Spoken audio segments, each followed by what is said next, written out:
lado.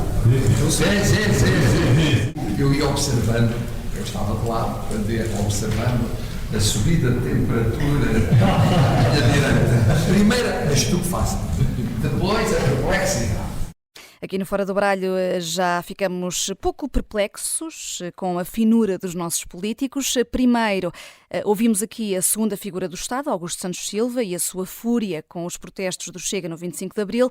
Depois, ouvimos a primeira figura do Estado, o Presidente da República, a pegar no termómetro político. E que calor tem feito literalmente e politicamente nesta primavera. Vai ser o tema da segunda parte, na jogada da semana. Antes, as cartas fervem e separam-se em naipes. E a primeira carta é um 6 de copas, Luís Aguiar Conraria, para a ala conservadora da Iniciativa Liberal, que abandonou o partido. A posição sobre a identidade de género acabou por ser a gota de água para estes liberais, mas espera, já vais explicar.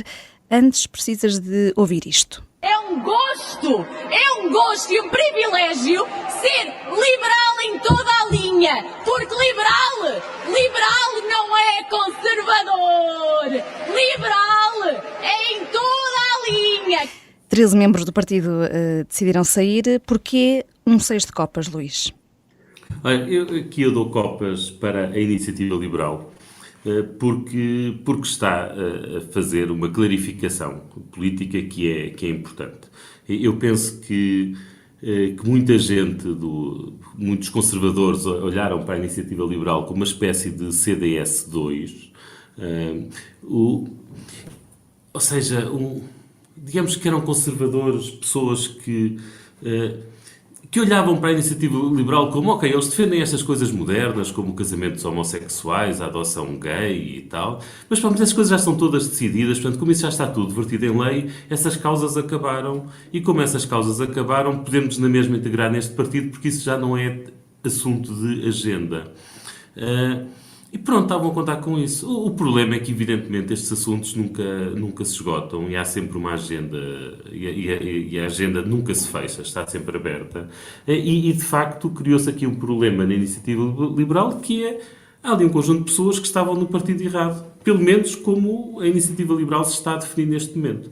E por isso, as minhas copas, eu acho que eu concordo muito com este som. Portanto, acho que a Iniciativa Liberal é um partido que se assume como liberal em toda a linha e não simplesmente na economia. Portanto, o liberalismo não pode ser só baixar impostos. Tem de ser, de facto, aumentar a liberdade das pessoas.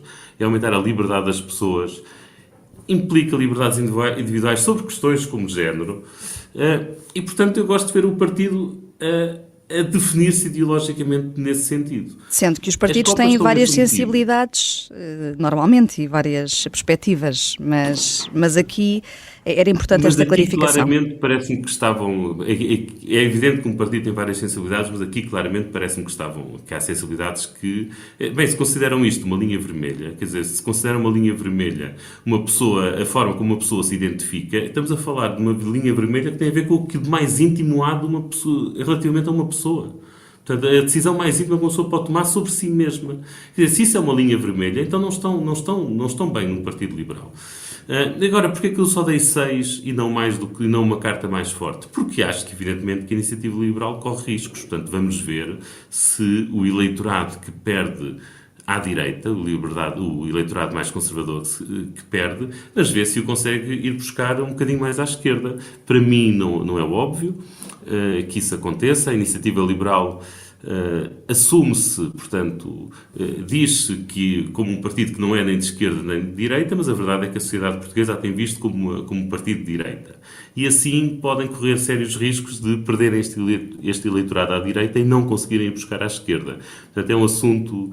Ainda estou expectante. Vamos ver o que é que as próximas eleições nos dizem. Portanto, um 6 de copas para dar o benefício da dúvida. Posso acrescentar uma coisa ao que o Luís disse? Podes sim, podes sim. 2 pontos. O primeiro é que eu fiquei... Quer dizer, achei aquela intervenção dessa senhora, aí discordo do Luís, achei a intervenção daquela rapariga completamente histérica. Acho que, aliás, um liberal não tem intervenções daquele género, quer dizer, não é preciso ficar assim, até mostra quase um bocadinho de falta de tolerância, que não é nada próprio de um liberal.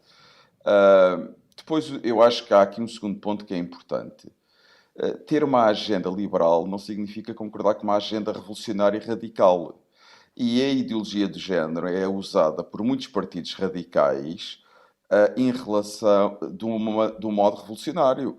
A iniciativa liberal, mesmo sendo obviamente liberal na questão dos costumes, tem que ter diferenças em relação ao Bloco de Esquerda. Não pode ser igual ao Bloco de Esquerda nas questões de fraturas sociais e nas questões de costumes. Tem que haver uma diferença. Há uma posição liberal em relação a estas questões, às questões de costumes sociais, como há uma posição radical e revolucionária. E a ideologia de género muitas vezes é usada pelo Bloco de Esquerda de uma maneira radical e revolucionária e não liberal. É importante dizer isso. Um último ponto muito rápido, que de certo modo que é um problema que eu tenho com a iniciativa liberal, que é esta história de não querer ser nem de direita nem de esquerda. Isto normalmente para mim significa a tentativa de alguém que quer agradar a todos, e quando se quer agradar a todos em política corre-se o risco de não se agradar a ninguém. Esta coisa de não ser nem de direita nem de esquerda não existe, porque o debate político, a discussão política está feita nesses termos. A iniciativa liberal criou-se e entrou num debate político que já existe. É a mesma coisa que uma pessoa entrar num jogo de futebol e dizer: eu não quero estar nem para uma baliza nem para outra, quero estar para fora. Isso não existe. Quer dizer, nós temos que ficar com as regras que já existem. Não é um partido pequeno que vai mudar as regras que existem. E como nós, aliás, se alguma coisa podemos ver no debate político em Portugal, é que a diferença direita-esquerda, o debate, a discussão feita à volta dos termos de direita e esquerda, acentua-se cada vez mais, está cada vez mais presente e não menos. Portanto, E a própria vai ter um grande problema com isto. Mas a própria relação entre liberalismo e conservadorismo é aqui bastante complicada e complexa. É uma relação complicada e complexa. Quer dizer, historicamente, houve pensadores que tinham um lado liberal e um lado conservador. O conservadorismo, às vezes as pessoas confundem conservadorismo com reacionarismo. Quer dizer, o conservadorismo não é apenas defender valores que por vezes se tornam ultrapassados.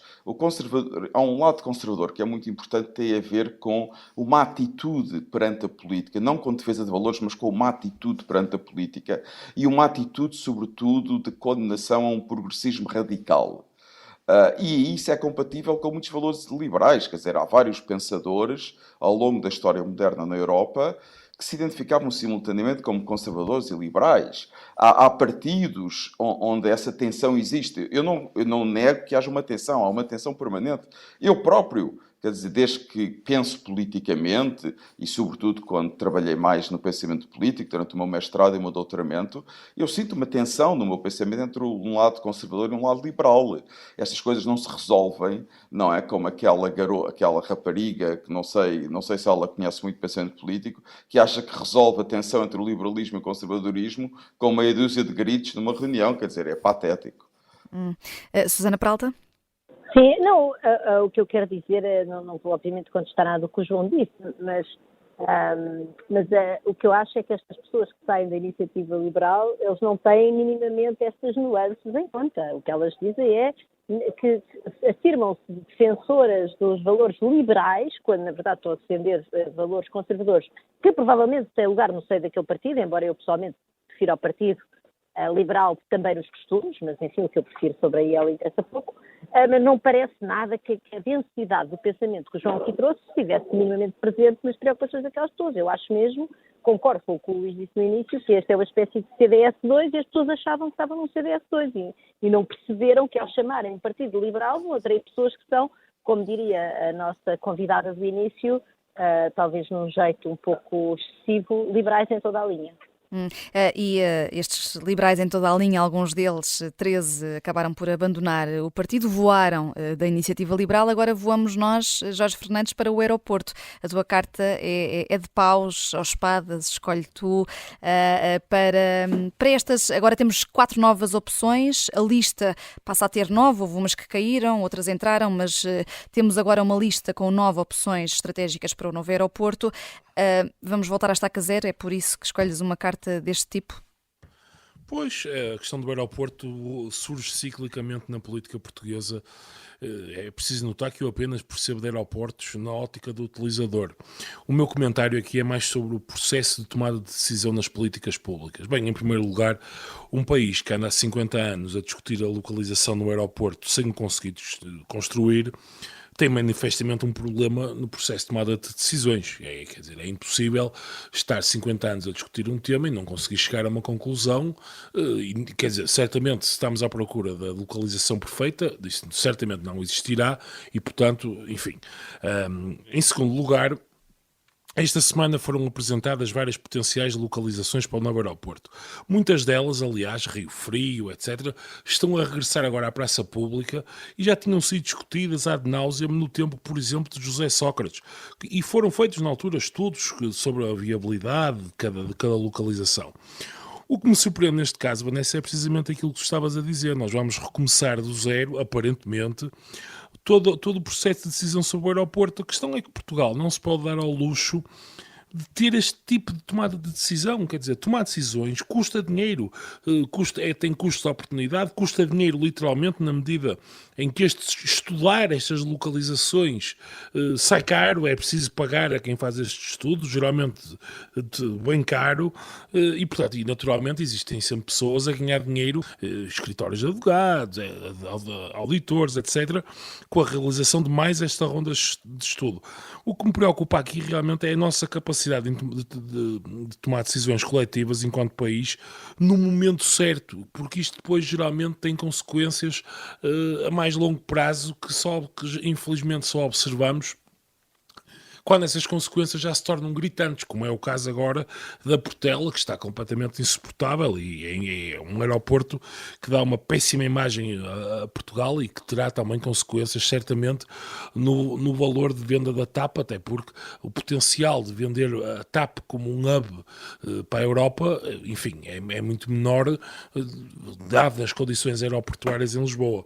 E, portanto, a minha única esperança é que desta vez seja mesmo um momento da verdade e que esta comissão analise as novas opções, consiga chegar a uma ou duas opções e que os políticos depois tomem uma decisão e sigam em frente, porque todo este filme tem que acabar e é preciso de uma vez só virar esta página e começar a construir o aeroporto.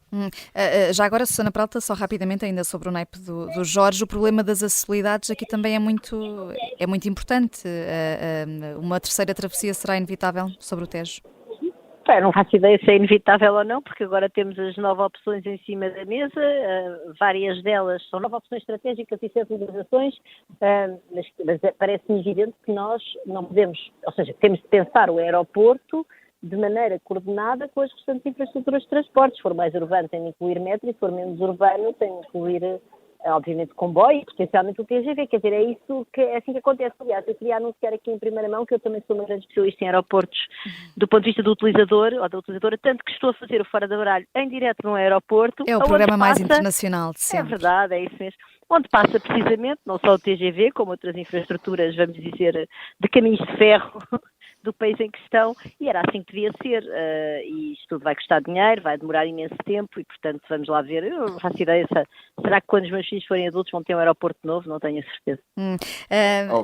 Vanessa, quando já estava a falar da tomada de decisão sobre o novo aeroporto, eu lembrei-me do que o Voltaire disse do Sacro Império Romano. Disse que era uma coisa ótima, só tinha 3 problemas. Não era sacro, não era império e não era romano.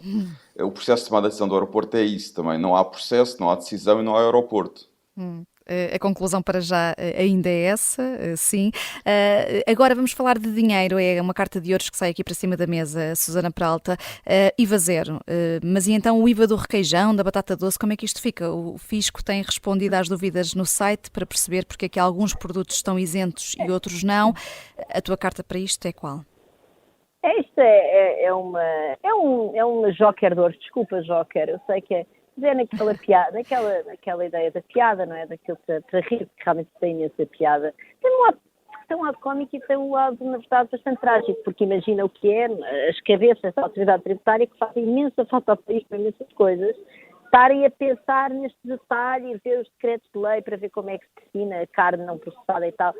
Eu queria, por exemplo, chamar a atenção que eu costumo às vezes comprar umas espetadas que incluem pimento, mas repara, portanto, as espetadas estão incluídas apenas se for utilizada carne fresca, não pode ser submetida a qualquer processo de preservação, que não a refrigeração, a congelação ou a ultracongelação, portanto, podem estar no frigorífico, já não é mau, dos animais elencados na lei, incluindo a mistura entre os ditos animais, sem adição de quaisquer outros produtos ou ingredientes, e se contiverem produtos ou ingredientes que não estão na lei, daí já não beneficiam da isenção. Portanto, eu não sei bem como é que os Estados vão fazer. Óbvio, de facto, vai deixar de haver espetadas sim com o pimento, porque o pimento não está na lista do IVA zero. Ou então, há aqui outra possibilidade na qual eu também pensei, que é eles cobrarem IVA zero sobre todos os ingredientes das espetadas, exceto o pimento ao qual adicionam 6% de IVA, não sei, fica a ideia. E depois é isso, a massa, portanto, as massas recheadas não estão incluídas, mas as massas que não são recheadas, as massas que não estão recheadas servem. Depois temos a questão da batata congelada também, que é um tema fundamental. Portanto, batata fresca, claro que sim, é uma ótima batata, merece o nosso IVA zero, mas aquelas pessoas que não têm tempo e compram batata congelada, eu sou do fresco já agora, eu sou do slow cooking, eu nunca compro nada congelado nem enlatado, portanto esse IVA zero é bastante simpático para mim, exceto no pimento efetivamente das espetadas. Mas isto mostra o ridículo, era evidente, nós íamos cair nisto, sempre que nós queríamos já ter 3 taxas de IVA, e aliás o Luís, por exemplo, já escreveu várias vezes sobre isso, já é complicado e já cria exceções e complicações que são difíceis de perceber. E agora nós criamos no fundo, nós vamos a criar uma 4ª categoria de IVA e, portanto, vamos continuar a rir-nos disto, parece-me evidente. Daí que vá para aqui uma confusão neste IVA zero. Só nos falta um naipe e só um minutinho, João Marcos de Almeida. Embora o nosso jogo seja outro, já não é a primeira vez nem a segunda que o futebol entra no Fora do Baralho e volta hoje a entrar por causa de um balanço desde o 25 de Abril. São mais umas copas tuas para o Futebol Clube do Porto, João.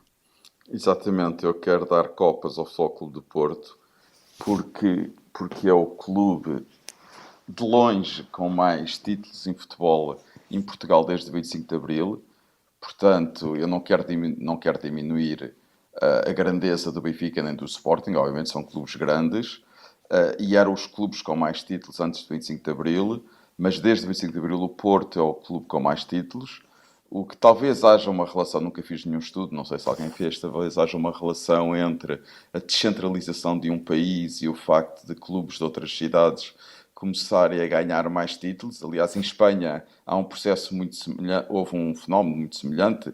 Desde o fim do franquismo, o Barcelona começou a ganhar muito mais títulos do que ganhava até ou durante o regime do Franco. Mas em Portugal, é claro, o Porto tem mais títulos de futebol do que o Benfica e o Sporting juntos.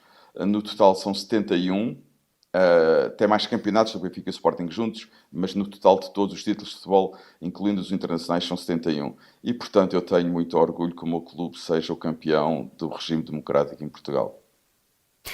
Ficam estas copas, 71 copas para o Futebol Clube do Porto. Vamos fazer agora uma curta pausa. O Luís Aguiar Conraria vai ter de sair, não consegue ficar para a segunda parte, mas temos aqui 3 ases que estão entusiasmados para continuar. Fazemos só esta curta pausa. Até já.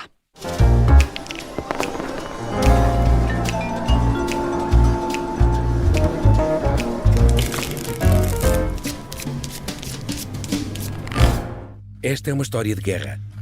Dá-me uma catanada aqui na cabeça, abre-me a cabeça. António Lobato foi o português que mais tempo esteve em cativeiro na Guerra de África. 7 anos e meio. E diz-me assim, dá a faca. E eu digo assim, vem buscar lá. E não dá a faca. E eu levantei-me assim, vem buscar lá. É também uma história de amor. A carta era muito simples. Querida, estou vivo. Eu voltarei. E é também a história da operação secreta para o resgatar em plena ditadura do Estado Novo. Agora vamos para o meio de quando há querida, acabo destes gajos todos que são... Este é o Sargento na Cela 7. Uma série para ouvir em 6 episódios que faz parte dos Podcast Plus do Observador.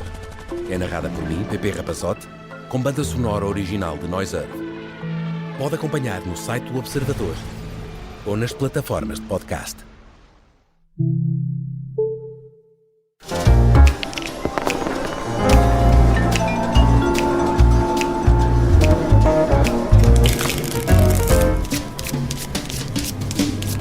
De ralhete em ralhete, o Presidente da Assembleia da República desta vez usou o nome do partido para fazer parar os comportamentos do partido. Chega! Chega de insultos! Chega de degradarem as instituições! Chega de porem vergonha no nome de Portugal! Foi intenso este dia 25 de abril, 49 anos da Revolução, marcados por este episódio que já resultou no episódio pós-ralhete, o vídeo publicado no site do Parlamento, com a conversa informal com que abrimos este Fora do Baralho, uma conversa entre Augusto Santos Silva, Marcelo Rebelo de Sousa e António Costa, a condenar a postura da Iniciativa Liberal, que só se fez representar na sessão com Lula da Silva e com um deputado. Jorge Fernandes, Santos Silva recusa-se a pedir desculpa aos partidos visados nessas críticas que fez e fala numa violação gravíssima por ter sido publicado pelos serviços do Parlamento, o tal vídeo, estava no site da Assembleia da República e ordenou uma investigação interna. O Presidente da Assembleia, afinal, é aqui a vítima? Não, claro que não é a vítima. Deixa-me começar pelo início, Vanessa. Não foi surpresa, isto não podia ter sido surpresa que a visita do Lula da Silva tenha acabado no espetáculo absolutamente indecoroso no 25 de Abril que ocorreu. Eu quero ser absolutamente claro aqui, sem qualquer adversativa. Eu quero condenar de forma absolutamente veemente a atuação do Chega e de André Ventura. Nem é uma questão política isto, é uma questão de educação e de chá. Não vale tudo, não pode valer tudo e há regras de civilidade que devem ser observadas independentemente do que esteja acontecendo na Assembleia da República, isto é, seja a visita de um chefe de Estado estrangeiro, seja um debate parlamentar, seja a audição do ministro.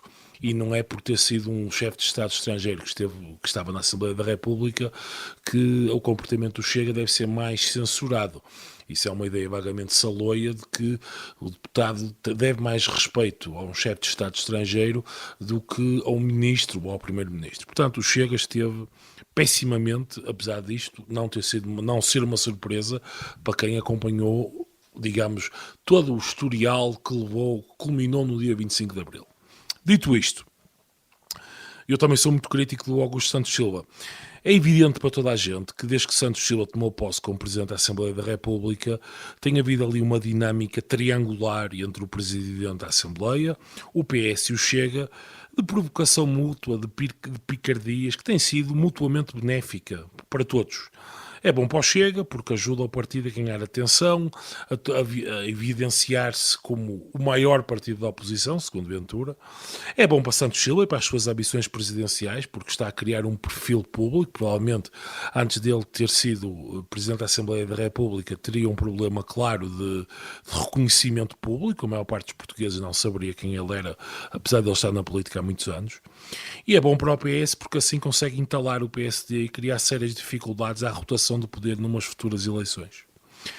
A questão do Augusto Santos Silva e o motivo pelo qual eu me incomodo de alarmar-se em Virgem Ofendida é que, aliás, a frase que passámos no início agora da segunda parte, aquela parte em que ele diz chega de degradar as instituições e de colocar vergonha no nome de Portugal, é engraçado que eu não ouvi dizer isso quando os jornais internacionais todos noticiaram que o primeiro-ministro que ele serviu, de forma com uma fidelidade canina até ao último dia, e serviu como bulldozer para esse primeiro-ministro, escrevendo artigos nos jornais. Jorge, por exemplo, Santos Silva é canino na fidelidade e é canino a morder. É duplamente canino. Mas é engraçado que ele não tenha usado aquela ideia de que chega de degradar as instituições portuguesas, quando os jornais em toda a Europa noticiaram que José Sócrates foi preso com acusações gravíssimas e que não são comuns nos países civilizados da Europa. É curioso. E ele nunca percebeu nada. Pode haver muita gente que tem Sócrates e nunca percebeu nada. Pode haver muita gente que tem superioridade moral para falar da degradação das instituições portuguesas, e há certamente, mas Augusto Santos Silva definitivamente não é uma dessas pessoas. Para além disso, isto para mim é mais ainda curioso, ficamos a saber que Augusto Santos Silva está com uma senha persecutória ao operador de câmara da Assembleia, do canal da Assembleia da República, coitado, enfim, que filmou aquilo inadvertidamente. Aquilo era um momento público e notório, quer dizer, para quem quisesse ver, estavam dezenas de pessoas na sala e, portanto, não perceber isto é não perceber nada.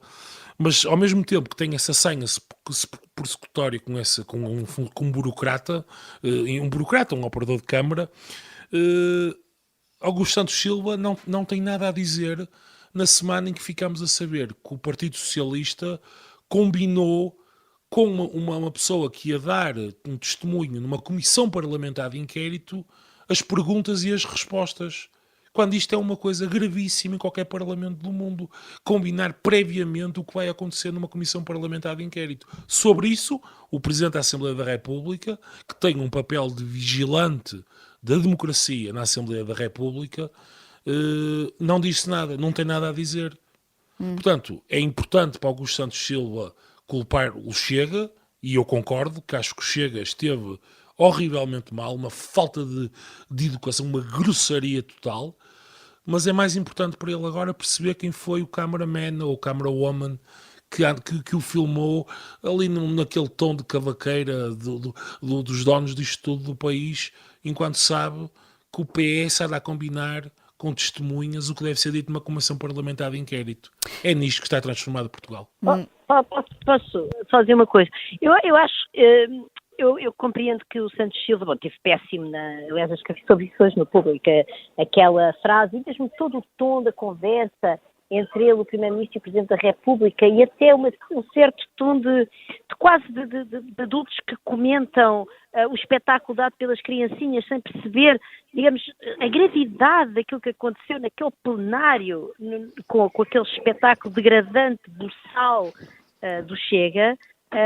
Foi patético e obviamente já não falo de ir atrás da pobre pessoa que o filmou, mas a própria ideia que tu podes estar nos corredores da Assembleia da República no dia 25 de Abril, as três figuras cimeiras da hierarquia do Estado, enfim, acompanhadas de meia dúzia de pessoas, e que não há uma probabilidade enorme de estares a ser filmado, também é uma tonteira, quer dizer, então o que é isto? Em que mundo é que ele vive? Estamos ou não estamos no 25 de Abril de 2023? Estamos ou não estamos na era em que tudo é filmado? Portanto, é uma desculpa de mau pagador. Agora, eu também concordo completamente com o mau serviço que ele nos prestou à nação, a trabalhar para o Sócrates, mas ainda assim eu acho que ele esteve muito bem no momento em que mandou calar o Chega, porque, quer dizer, nada chega àquela... Mas nisso concordamos, Susana, estou de acordo contigo.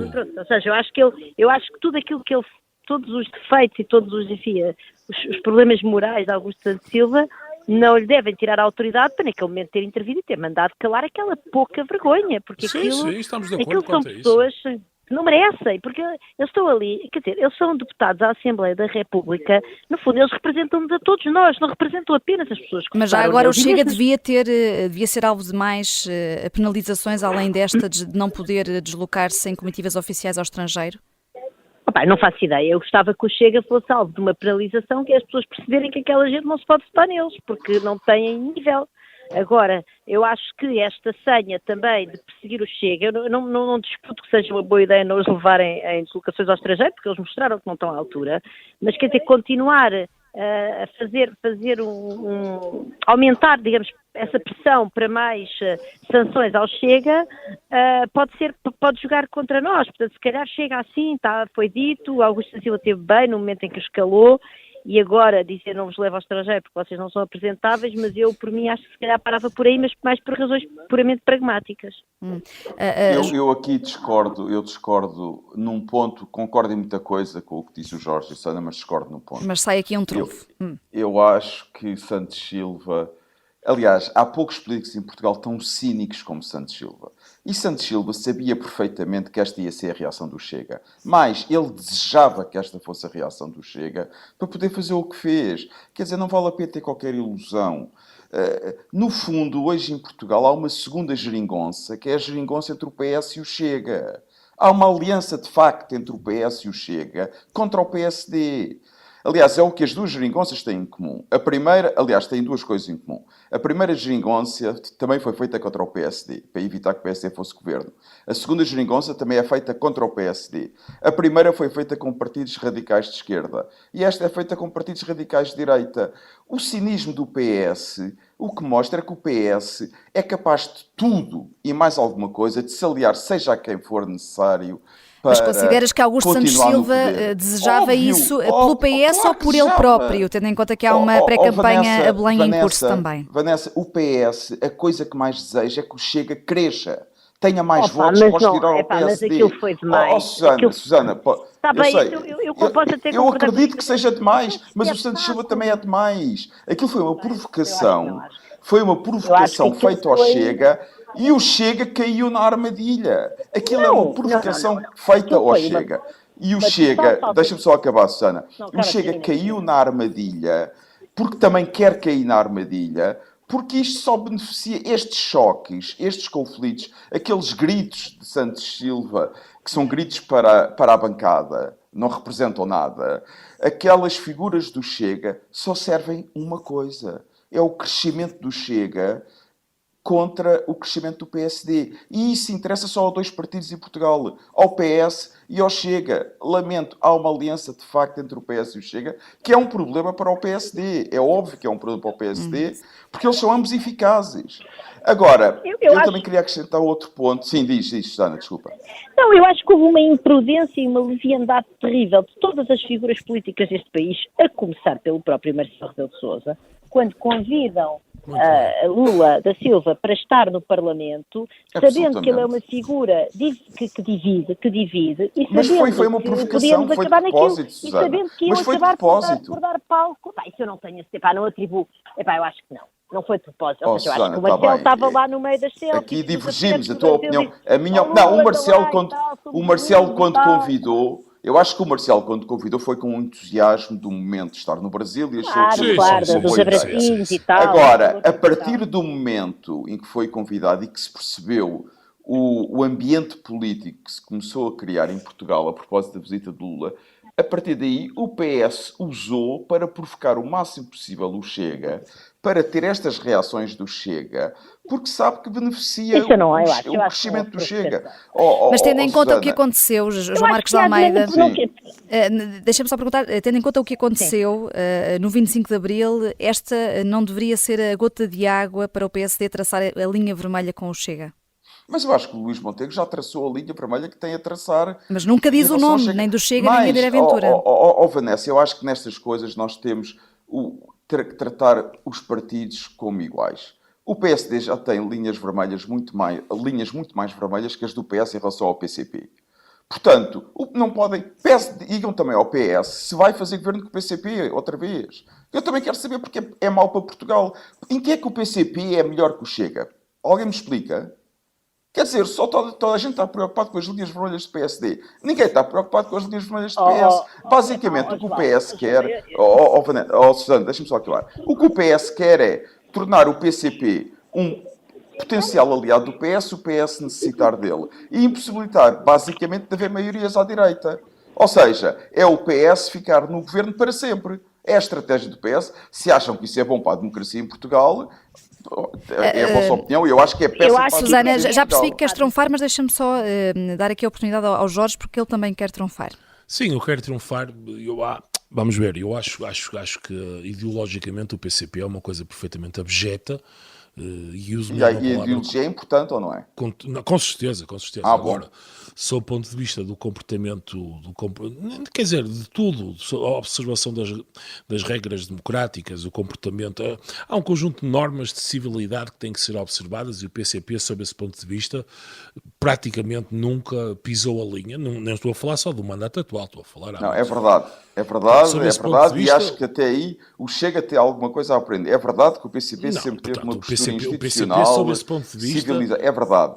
Mas quer dizer, mas a ideologia para mim é mais importante do que a postura. A ideologia é. Pronto, mas quer dizer, vamos ver, o PCP tem uma ideologia abjeta. O Chega, o pouco que sabemos é abjeto também. E depois nem ideologia tem, eles não acreditam em nada. Portanto, tirando ali o Diogo Pacheco... Esse é o meu ponto. O PCP é muito mais perigoso do que o eu acho que o problema, eu concordando com a ideia que o PS tem todo o interesse em dar gás ao Chega, acho que há aqui um problema que, quer dizer, mais que é um problema que nem é do PSD, é um problema da democracia portuguesa, porque nós a dada altura vamos ser aqui confrontados com uma escolha péssima que é ou deixa de haver rotação de poder, simplesmente, e o PS eterniza-se no poder, e nem estou a fazer considerações sobre os atores políticos atuais, estou a falar do problema que isso traz para a erosão da democracia como um todo.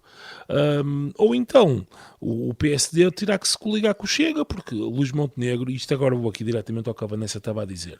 Pode traçar as linhas vermelhas que quiser e o PSD pode fazer os números que quiser, mas matematicamente é impossível o PSD chegar ao poder sem o Chega neste momento, a não ser que as coisas se alterem muito. E, portanto, aliás, o caminho... Eu, por acaso, discordo disso, mas podemos discutir noutro programa. Podemos discutir isso noutra altura. Agora, porque eu acho que o PSD pode perfeitamente chegar ao governo sem o Chega. Mas eu acho que com a dinâmica política atual acho impossível, quer dizer, não há nenhum cenário em que o PSD e a Iniciativa Liberal sozinhos tenham... Mas não é isso que eu estou a dizer, Jorge. Eu sei, mas depois há a ideia no PSD de que se pode contar com a benevolência do Partido Socialista, o que vai acontecer é que seria... Não, é isso que eu estou... Não, o ponto, Jorge, muito rapidamente é, se houver uma maioria de direita no Parlamento, ou seja, se não houver uma maioria de esquerda, se o PS não puder fazer governo, o PSD pode fazer um governo minoritário com a Iniciativa Liberal. E depois o Chega decide se quer derrubar esse governo e se quer apoiar um governo do PS. Porque o Chega só tem duas hipóteses. Ou apoia um governo do PSD ou apoia um governo do PS. Não tem uma terceira hipótese. E, portanto, pode haver um governo minoritário do PSD e da Iniciativa Liberal, que eu acho que, de certo modo, que seria mais estável para Portugal do que um governo que o Chega. A minha principal preocupação com o Chega é que eu acho que André Ventura e o Chega não são de confiança para fazer uma coligação com eles. Ao mínimo problema vão dar cabo da coligação e isso seria gravíssimo para o PSD. Mas ao mínimo Portanto, problema o PSD pode fazer... Não, mas, Jorge, deixa-me só terminar. O PSD pode fazer um governo minoritário, até com a Iniciativa Liberal, ou com o CDS, voltar ao Parlamento. E depois, numas futuras eleições, pode haver uma maioria sem o Chega. Não, não é impossível haver um governo do PSD sem o Chega, não. Aliás, digo mais, Jorge, eu acho que o mais provável é que se não houver uma maioria de esquerda nas próximas eleições no Parlamento, se houver uma maioria de direita, é haver um governo minoritário do PSD sem o Chega. Acho que é o cenário mais provável. Vamos devolver a palavra à Susana Peralta. Eu queria só concordar com o Jorge. Eu acho que o PCP tem vários problemas, certamente uma ideologia abjeta, mas nunca ouvimos a comportar-se assim no Parlamento. E, por exemplo, o ano passado, quando veio Zelensky, quanto a mim, mal, o PCP saiu do Parlamento, não estava no hemiciclo. Mas é melhor isso, é muito mais... Enfim, é urbano, é um ato de protesto que respeita a solenidade... Foi o que fez a Iniciativa Liberal, certo? Foi o que fez a Iniciativa Liberal agora. Deixando ainda assim, fazendo-se ainda assim representar pelo seu parlamentar, o que também não me parece bem, enfim, mas eu não quero agora estar aqui a falar da Iniciativa Liberal, porque o Chega é que fez ali. Como o Luís não está cá, vou eu dizer a palavra... Mas Susana, eu se ainda tivesse tempo depois, Vanessa, eu gostava só de dizer uma coisa sobre aquela conversa dos três e sobretudo os ataques de Augusto Santos Silva à Iniciativa Liberal, se tiver tempo. Mas deixa só a Susana, que queria citar aqui o nosso Luís Aguiar Conraria, já que não pode estar. Não, eu disse só que era a javardeira, queria citar que o Luís em conversas privadas durante a semana falou da javardeira e então eu estou aqui a fazer jus, porque foi o que foi, quer dizer, e o Chega tem sempre essa opção, que é continuar a ser javardo, em vez de estar a apoiar o governo do PSD e do PS, não é continuar a fazer isso que eles sabem fazer, que é de facto uma degradação completa das instituições. Eu queria dizer o seguinte, o Luís Montenegro disse que não se ia associar com nenhum partido racista e xenófobo, mas Pinto Luz, nesta semana, numa entrevista ao público, quando o jornalista lhe pergunta, registro que não diz que é xenófobo e racista, o Chega. Portanto, não se aplica ao Chega à frase de Luís Montenegro. E ele responde, não me cabe a mim fazer essa avaliação. Se entendemos que o Chega é um partido racista e xenófobo, conhecido em estário, o Tribunal Constitucional, etc. Já houve dezenas de queixas, como sabem, e o Tribunal Constitucional teve uma leitura diferente. Então, a ambiguidade do PSD quanto ao Chega continua, não é porque o líder diz uma coisa e Concordo com a Susana. Portanto, há uma ambiguidade e essa ambiguidade é estratégica e isso eu concordo com o Jorge. E a verdade é que o PSD está numa situação verdadeiramente tramada, a verdade é essa, porque é muito difícil dizer que não se vai associar com o partido do qual pode vir a necessitar. Portanto, eu queria também aqui recordar que o pai do André Ventura foi Pedro Passos Coelho. Eu não vou retirar as culpas ao PS, eu tenho a certeza absoluta que António Costa tem a consciência de que o crescimento do Chega é um seguro de vida para ele, seguro de vida político, portanto isso para mim não tem contestação. Agora, a verdade é que André Ventura saiu para a Ribalta quando foi candidato à Câmara de Loures, onde começou com um discurso a falar dos ciganos e não sei o que da sua obsessão com os ciganos, e na altura ele era candidato da coligação PSD-CDS, a Associação Cristas retirou-lhe o seu apoio político e Pedro Passos Coelho não o fez. Portanto, mas também não sabemos, se calhar se ele tivesse retirado o apoio, atenção, André Ventura tinha sido a mesma. Dizer que Passos Coelho é o pai político de André Ventura é um exagero. É um exagero total dizer que Passos Coelho é o pai. O Jorge Fernandes também reparou, trunfa. Susana, por amor de Deus. É muito quer dizer, rápido, eu só Passos preciso Coelho é de- o pai de... Não, eu só preciso de 30 segundos. exagero. Susana, o ponto aqui é que terias que fazer o contrafactual de se Passos Coelho tivesse retirado o apoio político na altura à Câmara de Louros, alguém acredita que isso teria impedido a André Ventura de ter feito o Chega e a caminhada que fez até aqui? Sabes muito bem. Ele poderia na altura ter sido candidato independente, por exemplo, não tenho a certeza. Podia, não sei. Não, até podia deixar de ser candidato. Há vários ses, não vamos conseguir reescrever a história, Susana, mas temos mesmo que terminar aqui deixa-me só- 4 ases. Só um ponto. E houve Susana, uma pessoa que teve a ideia do pôr lá. Ou seja, ele Susana, foi o fácil Chega para existe, aquele- o para Chega aquela existe, o Chega existe porque há 10% de portugueses disponíveis para votar num partido com aquele discurso. E a razão porque há 10% de pessoas disponíveis para votar num partido com aquele discurso, o maior culpado é o PS e a governação do PS. Não, isso não acho nada. Isso eu não estou de acordo. Não? Temos aqui Susana. trunfos em catadupa, mas já não temos mais tempo. No Vou final das terminar contas, só. a culpa é do Passos. Vários, o PS também, mas não.